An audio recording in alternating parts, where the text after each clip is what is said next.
नमस्कार बंधुरा आशा करी तुम्हारा सकले खूब भालो आछो और आमिও भालो आछि। এটা ছিল জন্মাষ্টমীর পরের দিনের ব্লগ, অর্থাৎ নন্দ উৎসব যেদিন সেদিনকার ব্লগ।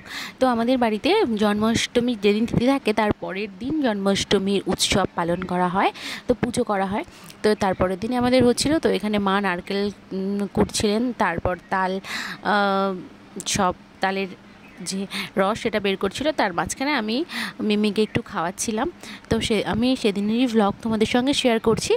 তো মাঝখানে ও আবার খেতে খেতে একটু গেম খেলছিল আর মোবাইল দেখে দেখে, তো সেটাও তোমাদের সঙ্গে একটু শেয়ার করে দিলাম।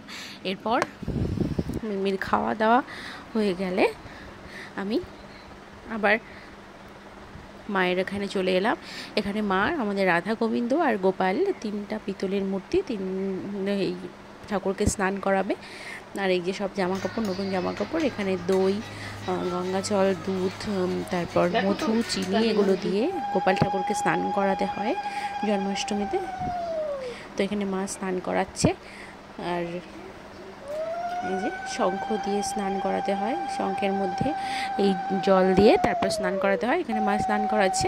এবার স্নান করানো হয়ে গেছে, এখন মা একটু গোপালের মুখ পরিষ্কার করে দেবে। যেহেতু রোজ চন্দনের টিপ দেওয়া হয়, তো যার জন্য গোপালটা ভীষণ চন্দনের মোটা একটা স্তর পড়ে যায়, তো মা ওটা পরিষ্কার করে নেবে। যে মা এখানে পরিষ্কার করছে, ভালো মতো পরিষ্কার করে নিচ্ছে। এরপর আবার পরিষ্কার জল দিয়ে স্নান করিয়ে তারপর হচ্ছে আমরা গোপালকে নতুন যে জামা কাপড় সেগুলো পরাবো। এই যে এটা হচ্ছে গোপালের জন্য জামা এনেছে, এটা গোপালকে এখন পরাবো। গোপু সোনা বসে আছে, নতুন জামা পরানো হয়ে গেল। এরপর রাধা গোবিন্দ যে ছিল, রাধা গোবিন্দকে নতুন জামা পরিয়ে দিলাম। এখানে রাধারানীর জামা আর এটা গোবিন্দের ধুতি সব পরিয়ে এই যে সুন্দর সেজেছে তিনজন, রাধা গোবিন্দ আর গোপাল আমাদের। তো এখানে সাজানো হয়ে গেছে। মা এখানে চুল পরাচ্ছে, গোপালের নতুন চুল আনা হয়েছে, তো সেটা পরাচ্ছে মা।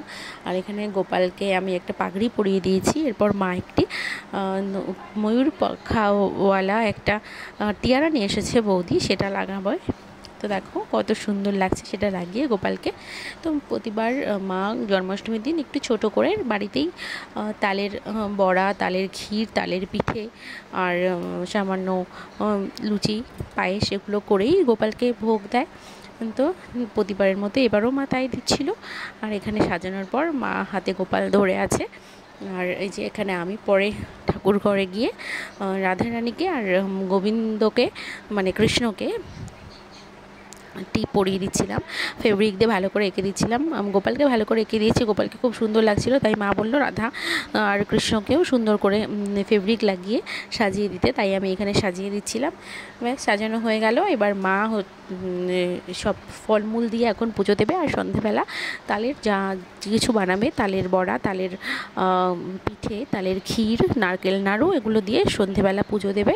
তো এভাবেই আমাদের বাড়িতে মা ছোট্ট করে জন্মাষ্টমী পুজো করে। তো এখানে একটা দুপুরের পুজোটা তোমাদের সঙ্গে শেয়ার করলাম। ব্লগটি তোমাদের কেমন লাগলো কমেন্টে অবশ্যই জানিও। আর কার কার বাড়িতে জন্মাষ্টমীর পুজো হয়েছে সেটাও আমাকে জানিও। ব্লগটি আমি তোমাদের সাথে অনেক দেরিতে শেয়ার করলাম, জন্মাষ্টমী হয়ে গেছে সেই সোমবার, আর আমাদের বাড়িতে পুজো হয়েছিল মঙ্গলবার। তো সেই মঙ্গলবারের পুজোর আমি ভিডিও তোমাদের সঙ্গে শেয়ার করছি। তো একটু দেরি হয়ে গেল। তো তোমাদের কেমন লাগলো ব্লগটি আমাকে কমেন্ট করে অবশ্যই জানিও। আজকের মধ্যে এই পর্যন্তই, দেখা হবে নেক্সট ব্লগে। তোমরা সবাই খুব ভালো থেকো, সুস্থ থেকো, আর দেখতে থেকো আমার ভিডিও। আর আমার চ্যানেলটিকে সাবস্ক্রাইব করতে একদম ভুলো না। আজকের ব্লগটা শুধুমাত্র গোপু শোনার জন্য।